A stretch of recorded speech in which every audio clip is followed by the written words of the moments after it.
Yo, welcome back to another episode of On Off Podcast. It is another solo podcast today. I'm still kind of tired. I'm always tired.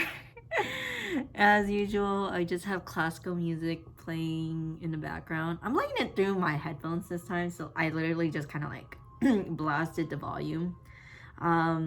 Honestly, I'm trying to kill these headphones. I've had these for more than 10 years. This is probably the best investment I've ever made, and these are the cheapest headphones I've ever bought in my entire life. I didn't even buy them. This was a birthday gift from when I was in sixth grade. I'm 22, y'all. I was like 11 in sixth grade. That's like 11 years, I think. They're JVC headphones. I don't know what kind of specific kind of headphones. They're kind of noise canceling, but I'm pretty sure they don't sell those specific types anymore. Because that was $10. The only other good best investment I need is like this cooling pad my laptop is on. I don't think that's probably not gonna die anytime soon, but to me it sounds kind of loud, but my mic is pretty sensitive on my phone. Yeah, I'm recording from my phone again, so excuse the angle there. So anyways, yeah, yesterday was Fire Emblem oriented. I think today I asked for more questions from my friends. This time kind of like a little from the Fire Emblem community and a little from my personal friend groups. Some of these questions are troll, but I'm kind of like, you know what, fuck it, I'll answer them anyways. And some of them are just downright concerning. I'll be like, you know what? I'll answer them anyways. Why not? I don't know how long this is gonna be today. It's probably gonna be like an hour again. I don't know. So we're gonna go ahead and get started. Let's see how long I can stay on topic about something. All right. The first question my friends sent me: what's your favorite word and why? Why do people ask? I don't know. This isn't the first time someone asked me this question. I'm like, why do you guys always ask this kind of question? What the hell? I don't know. I don't know. My favorite word kind of changes up a little bit, but they're really more like mean words. Like recently, I just been saying pog a lot. I'm like pog, and the only reason I know pog is because my friends say it, and then I've been watching more like Twitch streams lately. Mainly Among Us, and all I've been seeing is like pog, poggers, pog champ. It's just really fun to say. Excuse me. I think honestly my favorite word is the word anyways. Cause there's several reasons why. Because I use the word anyways as a troll, as a meme, and to intentionally piss people off. So like if there's someone I don't like, this is both in real life and online. So like if there's someone I don't like and they're just spewing off about something and everyone doesn't want to respond, I'm the person who steps up and be like, so anyways, and completely disregard that person. It is such a toxic thing to do, but it's the funniest thing to do as well. It is so funny. Like it just blatantly shows how much I don't respect this person either as well. Like the situation varies. The situation varies. Sometimes it's usually people who has always been problematic, and if I'm not like a mod or anything, then usually like I don't do anything. I'm the kind of person who likes to instigate things. I love instigating things and enabling things because I love causing chaos for the sake of my own entertainment and amusement. That's the kind of person I am. Now, it's pretty shitty to do. It is a shitty thing to do, but to be honest, I don't really care.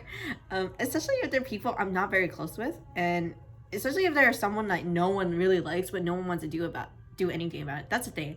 I like doing that kind of thing because no one else is willing to do anything about it, so I'm just like, fuck it, I'm gonna do something about it. And it's even better if I'm not really close in like whatever group I'm in. Like there's plenty of like community groups I'm not that very close with anyone, so I'm basically more than likely to either get kicked out, banned, or something like that. And I just like, okay, totally worth it, because most of the time I'm not that active. I say I'm not that active. I am active. I'm just lazy. Big difference. But it's funny. Like you just go like So anyways, and like I said, I do use that word to troll, like, so I do it to intentionally troll my friends just to get a reaction. It's so funny. But they'll know I'm joking. I don't. It's usually I make it clear whether or not I'm joking or not. Where it's clear that there needs to be a change of like topic, and sometimes that's the best. Like that's how I do it. Like I'll say anyways and move on from that. And if they want to get pissed off at me, then they can get pissed off at me, and because they have a choice to talk to me, because I'm not gonna go to them. I'm not gonna go to them because I personally don't even have a problem. I don't even care. So if they have a problem, they have to take it up with me, either in public or in DMs. But if they choose not to do anything about it, I don't know what to tell you, buddy. I don't know what to tell you, buddy. Now the logical thing to do would just to stop. But I just I'm the kind of person who will keep pushing you. I will push you until they do. I will push them until they do something. Man, this music doesn't even help with the mood. But yeah, that's my favorite word, and those are the reasons why. This is a lot about me as a person, and I can tell like a lot of people wouldn't want to be friends with me for this very reason alone. I mean, I like to see myself as I like to think I'm someone you can generally get along with. This fucking music is so dramatic. Hold on, I'm skipping this. This is like not helping me. Man, I don't even know what's playing anymore. You know what? Let's change this music. This is playing straight off my Spotify. I was just like, yeah.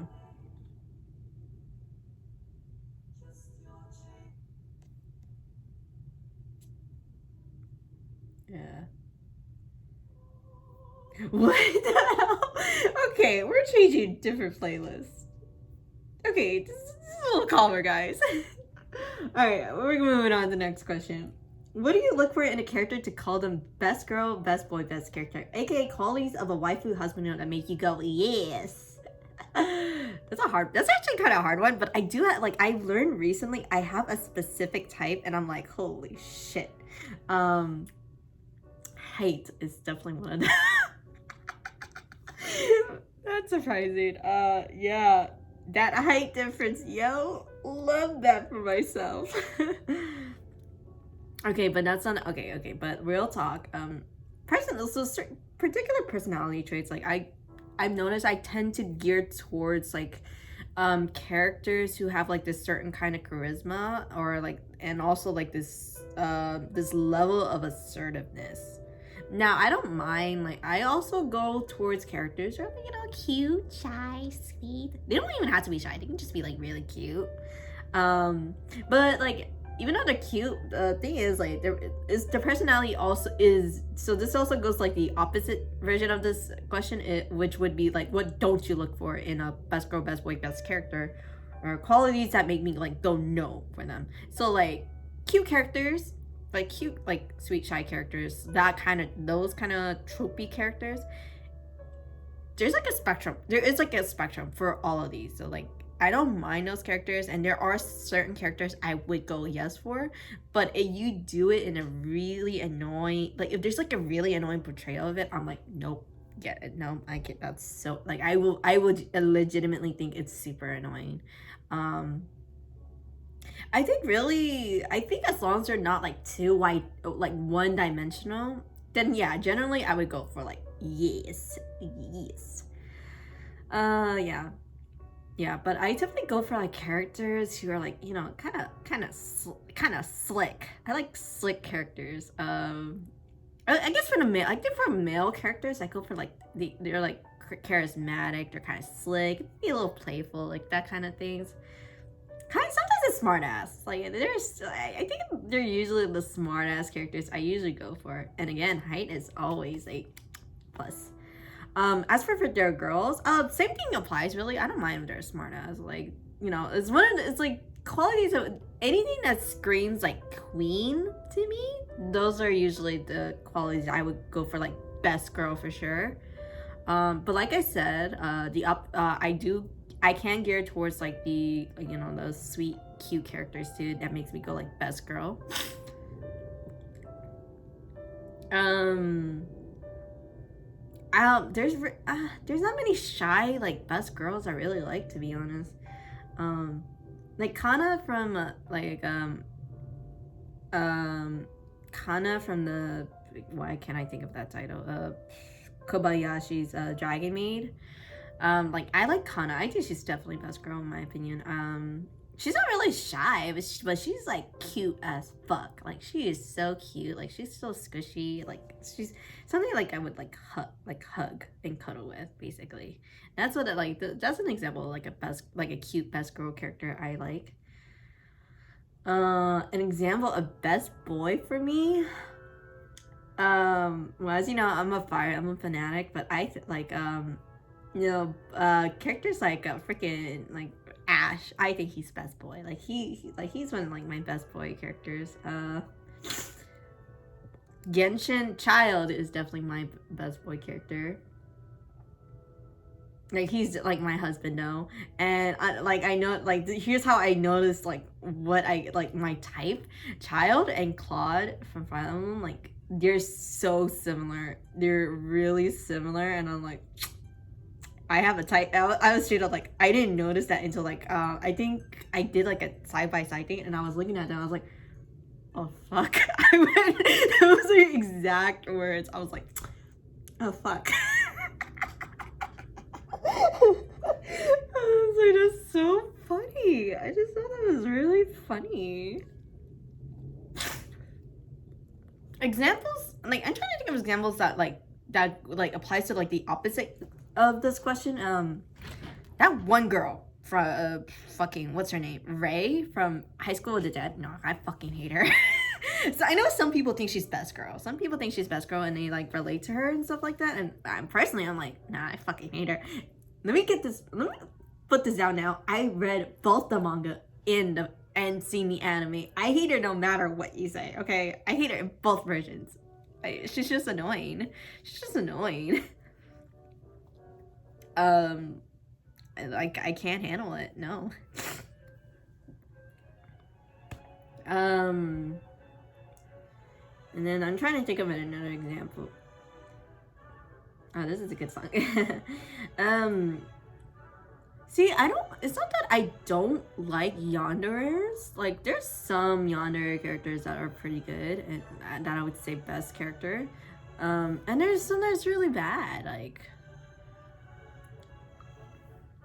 take it, for example, School Days. Like, Kotonoha? That's not how you say your name. Yeah, it's been a while. It's been a minute since I've seen the anime, and a little bit the games too. But like, I think all the girl characters in that anime are annoying as fuck. To be honest, that's my opinion. But those are some like examples of what I don't like. It's just some personality traits I don't really like. Or like portrayals of it that can be done wrong, and it's just a big turn off for me. But yeah. Alright, we're gonna go to the next question. Most overrated and underrated anime, and why?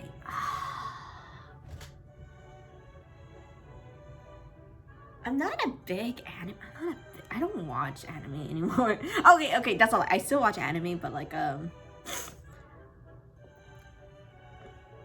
it's so hard for me. Okay. I think Attack on Titan is overrated as hell. People are gonna hate me for saying this. I think it's overrated as hell. Listen, I watched the first episode, and I kind of keep track of the manga as well, because I know the anime is following the manga, and from what I know, both the anime and the manga are about to end soon. But the manga is way ahead, obviously, and the final season of Attack on Titan right now is gonna cover the post-time skip arc, and so I'm kind of like, okay, so I guess they're gonna try to catch up to it. I don't know how long the final season's gonna be. I didn't look into like the schedule episodes. I just know this is the final season.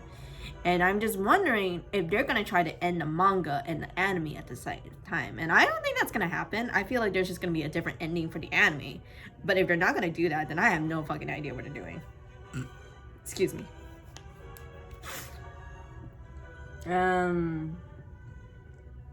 But I think Attack on Titan is very overrated. There's a couple others. Oh, Sword Art Online. I know. Sword Art Online. It doesn't matter which one. All of them. All the fucking thing. The whole damn thing. That's overrated as hell. For sure. It had potential in the beginning. Like, in the first season, like, literally in the first season, it had potential. And then it just, like, okay. I know everyone is kind of hyped up for the, like, the progression? Progressive? I think it's progression. Anyway, progress. I don't know. Some variation of that word. It is coming up. And I am kind of hyped for it, but at the same time, I'm keeping my expectations low. It's supposed to cover Asuna's side of what happened during SAO, and I'm just kind of like really curious how they're gonna portray this, because it's either gonna be really good or really bad. But I'm gonna say it might be just really good. Like, that might be like the general consensus, because Asuna, best girl. By the way, I don't see her as best girl. By the way, I think she's just. I think it's just because the way they portray her is so like flip-flop. You show her as a strong female character, and then suddenly she turns into a damsel in distress, and they turn her into the damsel in distress again. And then she has really weird moments where she's a damsel in distress, or like she is so powerless, and it's like, what do you mean? Like, especially in the recent like Alicization arcs. I kind of know the light novel version of it, but otherwise, I've just been following the anime because I can't be asked to follow that part into it. But there's just moments it doesn't make sense to me, and I'm just like, you have this guy, Johnny, forgot his name. Apparently he's so fucking OP. It's like not even Asuna can kill him, and of course it takes fucking Kirito to kill his ass, and I'm just like, that makes no fucking sense. What? I don't know, because there's just moments where she just completely breaks down and is like, this is really hard to believe for myself. I really like Shinome, and I just feel like they nerfed her a little bit too much. I don't know, I thought she was OP at first, and then during her fight with that one guy, it was like, I don't know, it's really weird. It's really weird for me. See, that's the thing with SAO. It's just so, like, it's so overrated, and there is a lot of problems with it. Do I hate it? I don't really hate it. I'm very neutral about it. I lean more towards, like, the dislike it side than I like it, because there's just so many problems with the portrayal of characters. Don't even get me started, like, in the last episode. I was watching the last episode, and I had a live reaction to it, and I was just like, what the fuck is going on? It was dead ass. What the fuck was going on? Because I didn't know what was going on. Okay, I knew what was going on. I was just like, it was so bad. It was so bad. Ask any of my friends, and they'll tell you how I felt. Anyways, those are the top 2 animes I think are overrated as hell. There's more, but honestly, I don't even know at the top of my head. You probably have to like ask me. You probably have to like present me animes to talk about, and then I'll be like, yeah, yes, no, like kind of thing.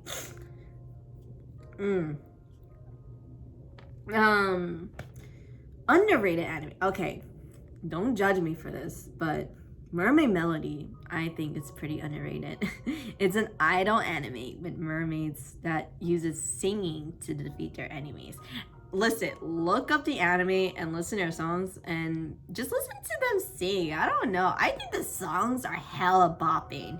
It's a really old anime. It's a really old idol, like mermaid idol anime, and there's some tropes that they present are like things I really hella vibe with.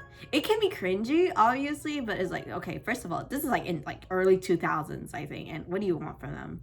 But I think the songs are hella bopping in the anime. I prefer season 1 over season 2. Season 2 was actually season 2 was pretty okay. It was just the ending. It was probably like the last episode. It kind of weirded me out. But there was also like a lot of like a bunch of other stuff in season 2 that was just like kind of annoying to me. But I think it's more due to like certain characters. So I like I have also read the manga of Mermaid Melody. It's more or less the same. There's extra stuff. There's extra stuff in it though that doesn't get shown in the anime. So they did take out some stuff. That you didn't get to see, that you don't get to see in from the manga. I think that's definitely an underrated anime. See, I can see again. There's just a lot at the top of my head. I guess Charlotte. I didn't actually like Charlotte, the anime.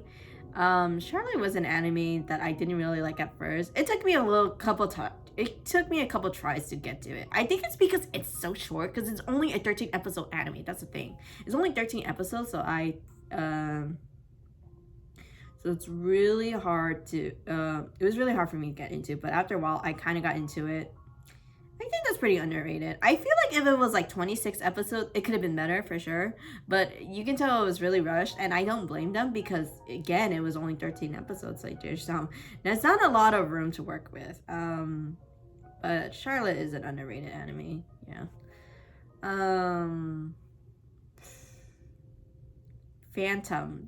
I think Phantom is an underrated anime. It's like what Phantom is an underrated. Phantom is an assassin anime. I think it's also a game. But my brothers and I like binge watched to hell. Like we binge watched all of the episodes, and it was pretty good. There's some things that could have been better, but you know what can you do? I totally recommend an anime. Yeah. And that's it. Yeah, I don't have anything else to add to that. It's not much to talk about. It's easier to talk with another person about it because then they can just like provide me stuff. All right, this is a troll question. Ass or tits? Fuck you, motherfuckers. Honestly, I think I'm an ass kind of person. I never really thought about it.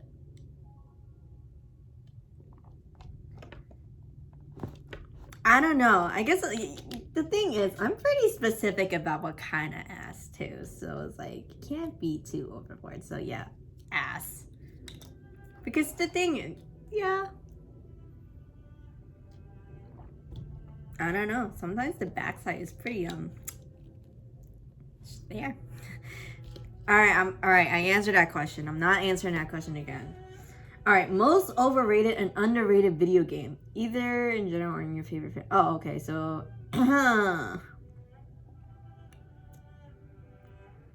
most overrated games? I don't know. That's a hard one.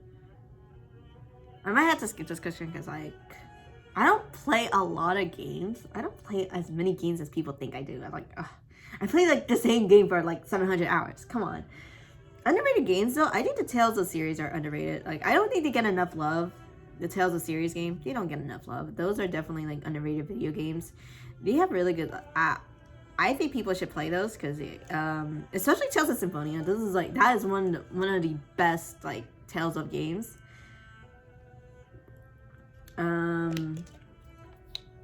Don't play. Fuck the sequel though.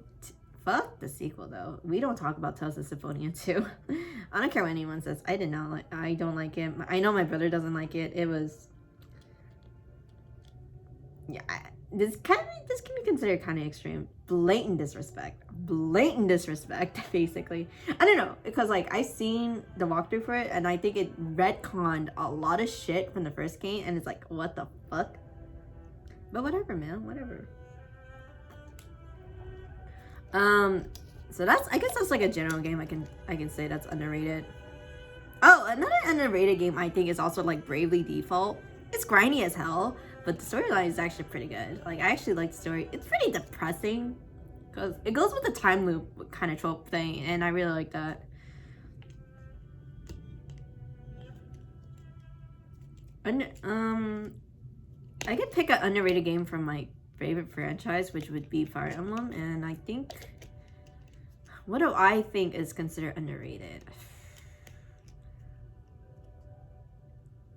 It's hard to say. Probably, like, I think typically, like, Genealogy is probably considered underrated just because it's so long. But the thing is about that game is that we never, I don't know, the most ironic thing about Genealogy is, like, it was never popular in Japan, but it was very popular in the Western region. So, like, we were just, Western regions were very upset that we never got localizations for good reasons, because it's pretty fucked. It's pretty fucked. I'm just gonna say that now. And people want a remake, and I want a remake of it too. But I definitely think that's a very underrated game in the Fire Emblem franchise. So yeah. I'm gonna move on for that question, because that question's pretty... I hate those kind of questions, like, what do you think? Like, stuff like that, because it's hard for me to talk about. Favorite Genshin character, opinions on the gacha rates, least favorite character, least used character, boss, enemy you dread fighting, etc. Cute. Okay, alright, my favorite Genshin character is gonna be Childe, because, like, this kind of goes with, like, my, like, who I consider, like, best character. Man, I don't care. I simp for that, man. I'm a simp for that, man. That's it. Opinions on the gacha rates, they're bullshit. There's nothing to say. I think they're bullshit. But then again, like, this goes for most, okay, not all of them, but most gacha games. They're all bullshit. Rates are bullshit. Especially in Genshin, I think. But, like, the thing about Genshin is, like, they implement both weapon pools and character pools, and, like, they combine it into one. And I don't know if anyone knows, but when you do the weapon banner, you can still get character units from pulling that same banner. The thing is, in that weapon banner, it's only certain four-star units, so you'll never pull a 5-star unit from the weapons banner. So it's really, like, you kind of have to make, like, heads or tails on it. And it's kind of the same thing in the character event banners. Like, it's possible to pull, like, 5-star weapons, I think, in that banner. There's just decreased drop rates, because obviously it's a character event banner, so they increase the rates for getting, like, the focus units. It's just I think getting 1 4-star every 10 pulls is pretty good, but 1 5-star for every 90 pulls, like, a guarantee, like, it's a guarantee, like, 5-star, and it's like, that's how they get money, man. It's all about getting money. Least favorite character, I don't really have a least favorite character, not that I know of right now. I don't think there's enough content for me to really talk about a least favorite character. The meme answer would be Pallid.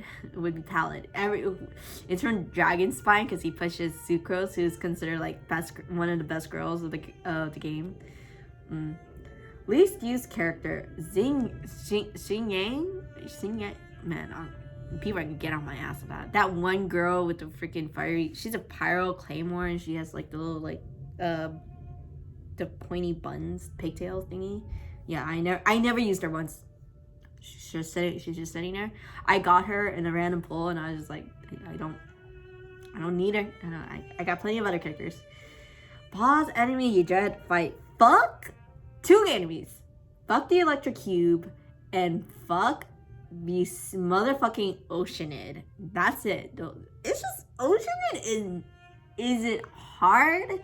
It's just annoying, because the RNG of the platforms is annoying. And if you're trying to get the achievement of do not get hit once by the water bombs, it's fucking annoying, because it's literally based on RNG, because, like, the range of the bomb is so wide, and not only that, it is random, and not only that, you have to deal with the platforms sinking. So you have to deal with 2 things. If the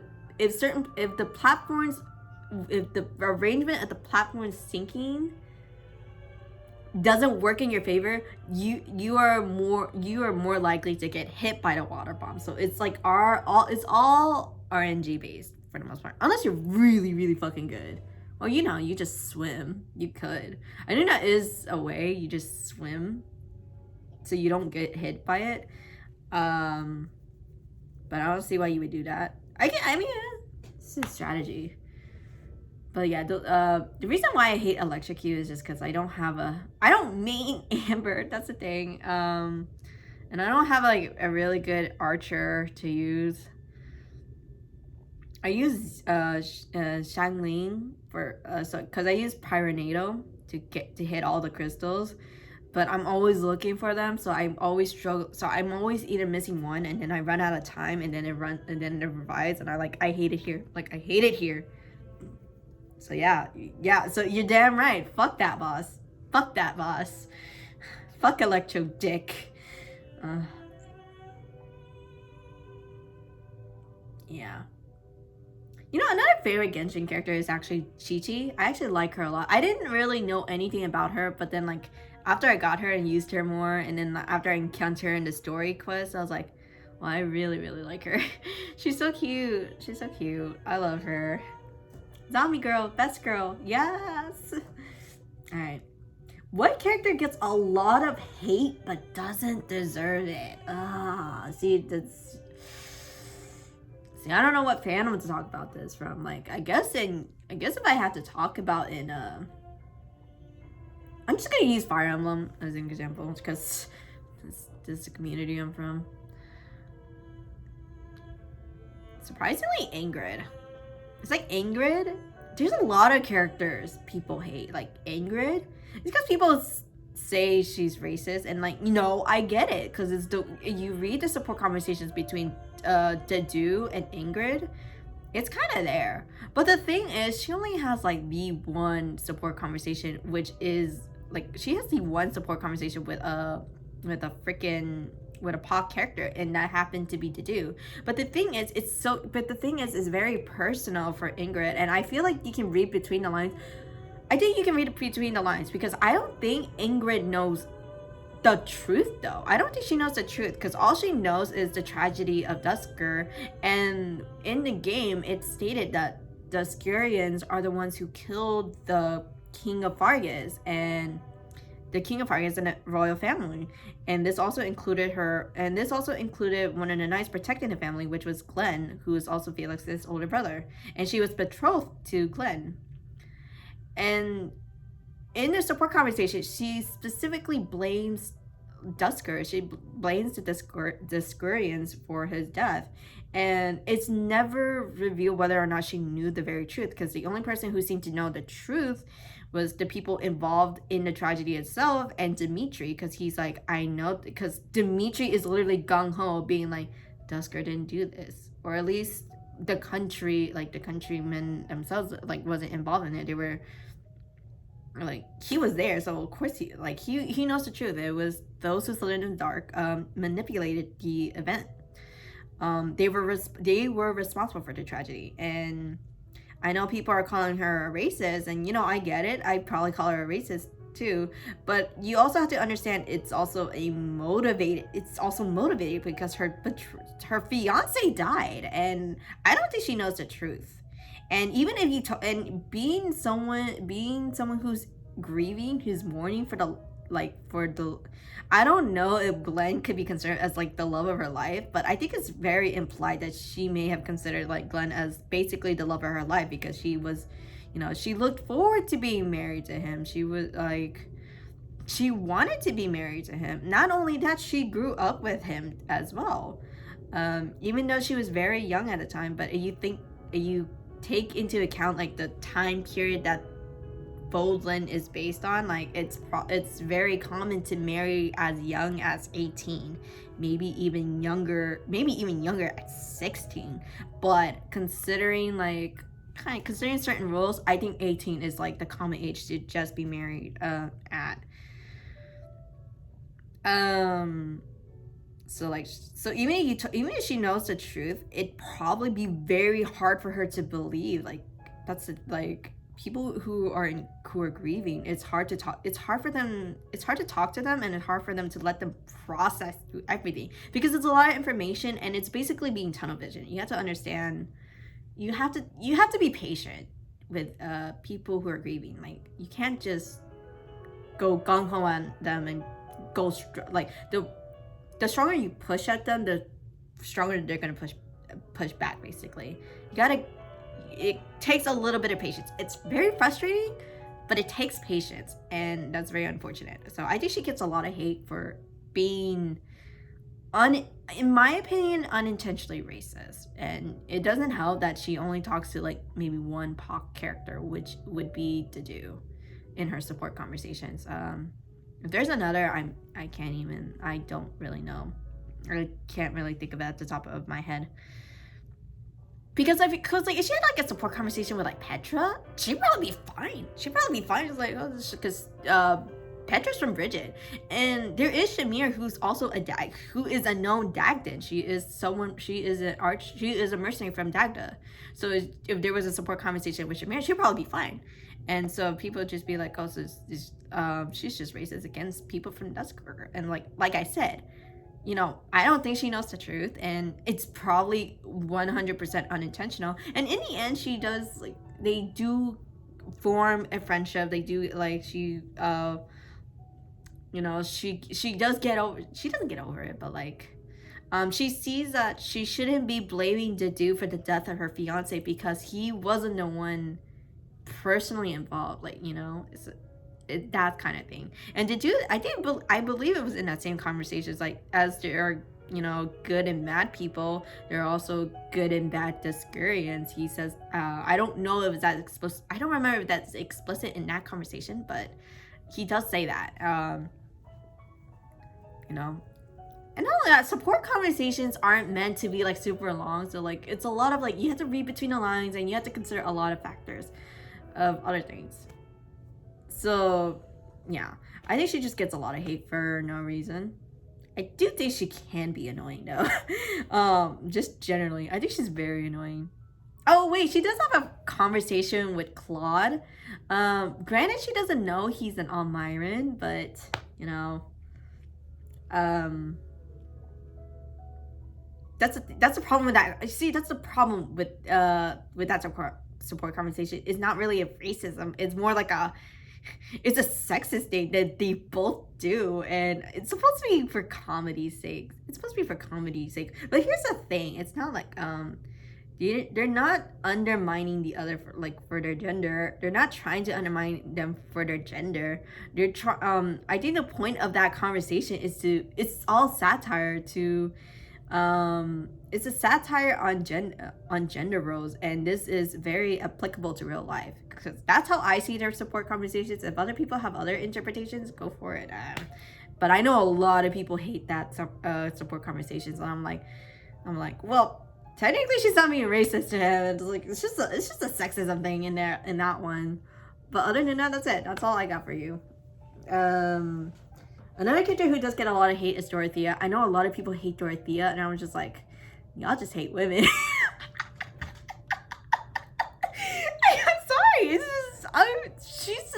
So the way I see Dorothea is basically a very morally ambiguous character, because like it's always implied, and she explicitly says she has done a lot of shit to get where she is. And here's the thing though, she is a commoner who worked her way up to the top. She's like this, and it's very implied that she didn't have a choice. It's a dog eat dog world, like survival of the fittest. That is her literal mentality. So with Dorothea, I just feel like people refuse to see, I think people just don't read between the lines or like pick up on the implications that are kind of explicit in this freaking in her support conversations. And she has talked about like I mean, there's a support conversation where she talks about like all the people who, you know, spat at her, hated her when she was on the streets. They did a 180 once she was this pretty and young girl songstress on stage, and suddenly she's gaining all their attention. Like they don't like, and she knew very well like they don't like her. They only like her because she's young, she's pretty, she's, you know, they think of her as this naive woman who's easily swayed by money, greed, stuff like that. And it's like she gets a lot of hate, and I don't think she deserves it. She's just trying to survive. She's trying to survive in a world that is revolved around nobility, right? Because Poland is all about nobility, and it's probably very similar in the other countries as well, but it's definitely prominent in Poland. So she's one of the characters. I think she gets a lot of hate, but doesn't deserve it. I'm gonna talk about one more character and just move on to the next question. And this character is pretty obvious. It's Edelgard. Edelgard gets a lot of hate, but she really doesn't deserve it. And I can go on about like, oh, Edelgard stands and anti-fans, and like, you know what? That's not even like the reason why I think she doesn't deserve the hate. People, I mean, I could just be like, oh, people hate women, okay? But sometimes it's not just that. I know people are like, oh, her character doesn't make sense. I'm like, again, it's all about reading between the lines and interpreting her character. It's all about doing character studies, and obviously it's a game, like, so like this game isn't gonna go fucking like gung-ho through the whole damn thing and give you like a line by line analysis to understand her character. It's like she's also a morally ambiguous character, and she's basically the quote-unquote anti-hero of the game, because you know she's someone who's waging war in every fucking round, and you know she believes a form of dictatorship is like the best decision for Poland. And I like to like remind people, like, she's 18. Not only that, like, her mindset was pretty fucked from when she was young, because she meets Dimitri when she was like, what, like 5, 6? I don't know. That sounds too young. 5, 6. She's between 5 to 10. Like, that's pretty fucking young, and being experimented on for years. Not only that, being under their control. Like, it's heavily implied she was under those who slither in the dark control for a very long time. And you know, she could have gone two ways. Stockholm syndrome, basically. And the other route is what she is now. Like, she believes like violence, aggression is the only way to is the best way and the fastest way to her solution. And she has explicitly stated, oh, I weighed all the other options, this is the best route. And like, she's 18, and you also have to understand, like, she's short on time as well. So that's another reason why she decides to go through war, because she doesn't have much time left. Because if you play Golden Routes, or you have recruited Lysithea early in the game and go through Lysithea's support conversations, you find out that Lysithea went through the same experiments that Edelgard did. Whoever went through it first, most likely Edelgard went through it first, and then Lysithea. The timeline isn't. I probably had to look into the timeline to see how far apart from the experiments they were was done. But either way, they both went through the same. They went through the same shit, and Lysithea explicitly states, "I don't have time. I only have a few years left." And you know, I think she was just lucky enough to live to the age of 20 from post time skip. So it's very similar with Edelgard. Edelgard was probably really fucking lucky to even live to the age of 22 in post time skip, 22, 23. So that's another reason why she chose war rather than opting for collaboration, cooperation, and all that, because she doesn't have the time. She doesn't have the patience to go through negotiations and wait for answers. She needs one right here, right now. And you go through her other like support conversations too. She talks with Ferdinand. She talks with other like nobles. She talks with like Linhardt about what to do. Like in Ferdinand's conversation, they bring up the idea of education, all right, like an education system, not just for nobility but also for commoners. Like, and she was about the merit system. Like Edelgard wanted the merit system here, so similar to like what we have in the States and basically most other countries, having a merit system, testing those who were competent, who were most suited for the job, instead of just having the job inherited from, you know, from parent to child, or whoever has the bloodline of a crust. She wanted competency. She doesn't want like baseless like nepotism, basic nepotism happening throughout the country. All right, so like you know, it's just, there's just a lot of things going on, and I don't even like, so in a way she's trying to think about the short-term goal and the long-term goals, and she for sure wanted this to be a system to last long after her death, but I don't think she even thought about like there are gonna be people who will rebel against her in the long run.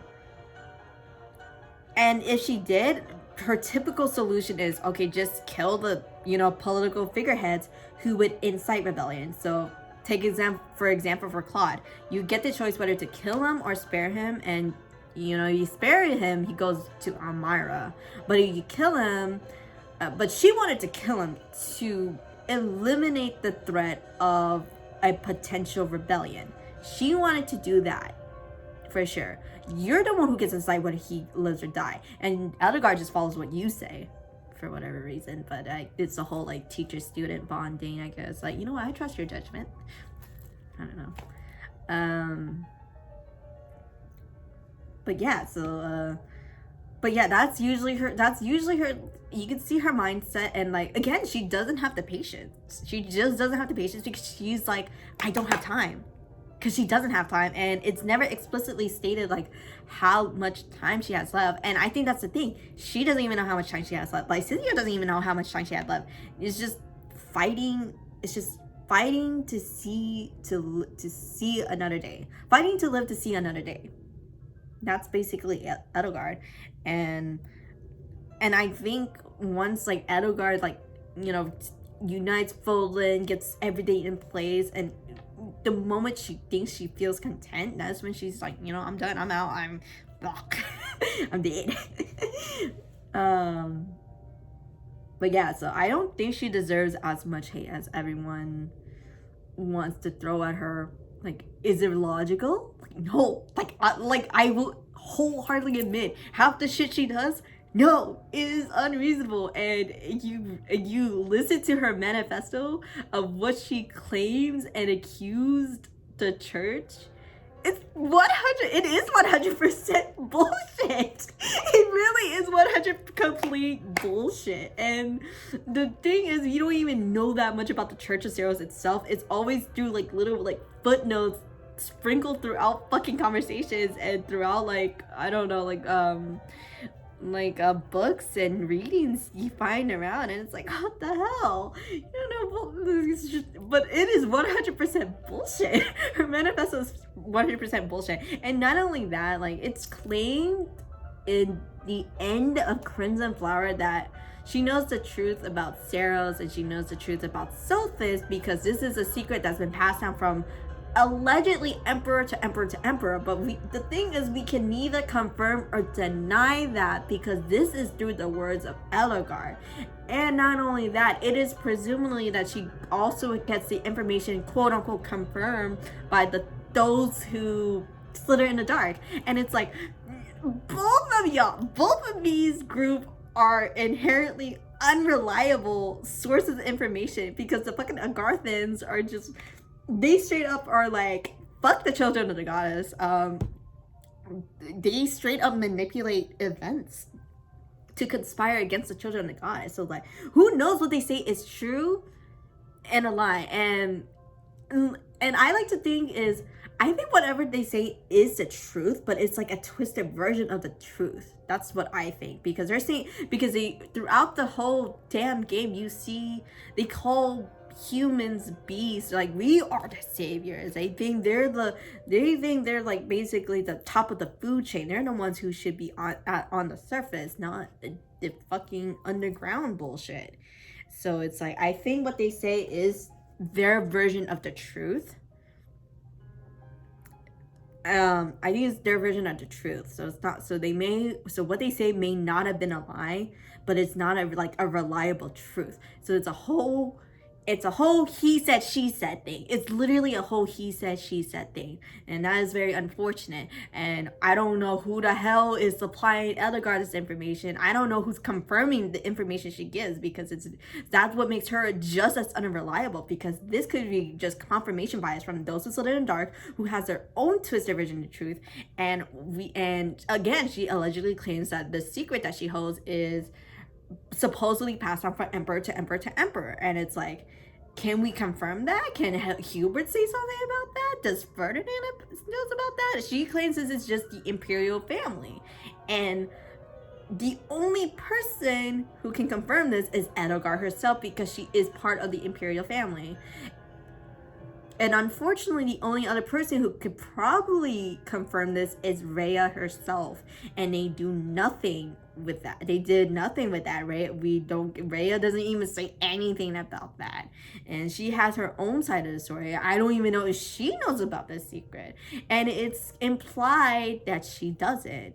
It's implied that she doesn't, and she just assumed. I guess she just assumed Wilhelm is just is a homie. I guess she just assumed Wilhelm is a homie. Like, you got me, right? Okay, good. Peace out, buddy. I don't know. But anyways, yeah, those are my answers to that question. This is gonna be the last question I answer, to be honest. Yeah, that's a whole ass rant in of itself. Oh, God, no, I need some water.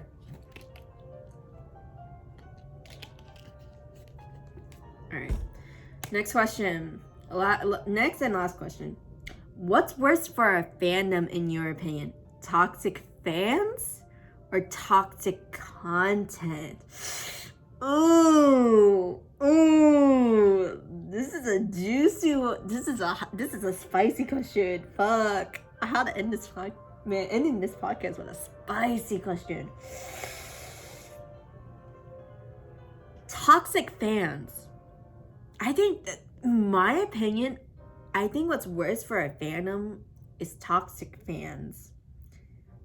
Here's the thing, because like toxic fans are the people who either support or rebel against the content that is made. So because the fans are the one perpetuating the information of the content, you see, and they're the one who's spreading this like throughout the fandom as well. Like, so you can't have Discord without the people, to be honest, because Discord only happens when when people are like clashing against each other and perpetuating like their beliefs, their opinions within the fandom.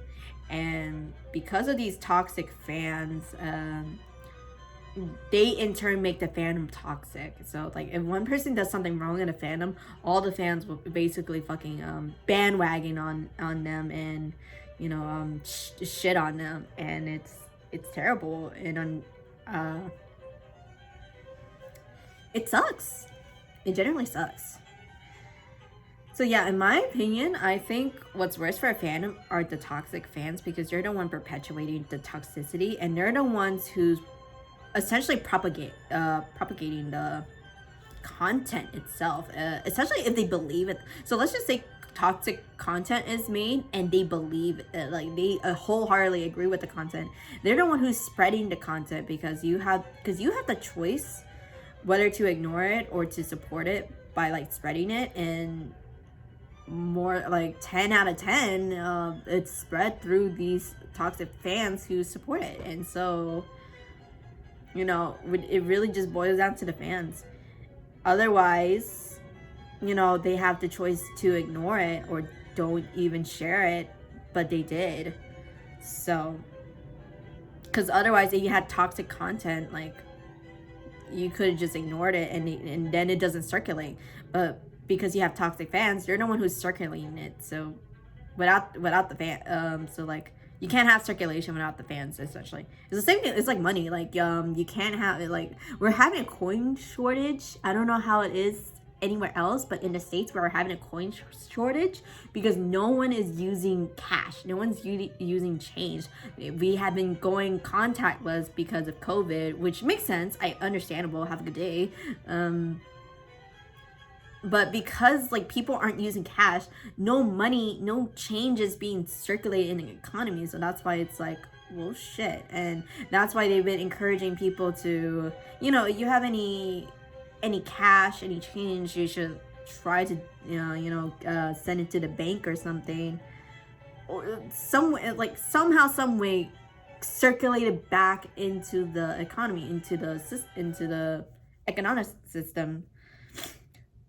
But because people are just, going straight up like electronic through cards or paying online, there's just no circulation of money. So it's the same thing. So that's the analogy I'm using for this. Like, can't have toxicity without toxic fans, because these are like, you don't want toxicity, but because we have toxic fans circulating toxicity, we have toxic content circulating around. Like, basically, it's a very vicious cycle. I thought my answer would be longer for that, but it wasn't.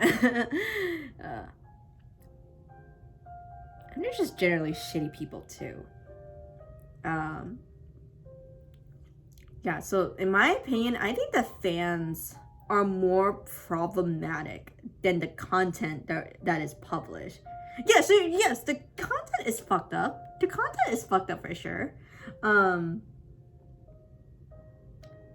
But then you have the people, then you have to think about like the people who support the content, and it's like, that's a big yikes. Like, that's a big yikes in of itself.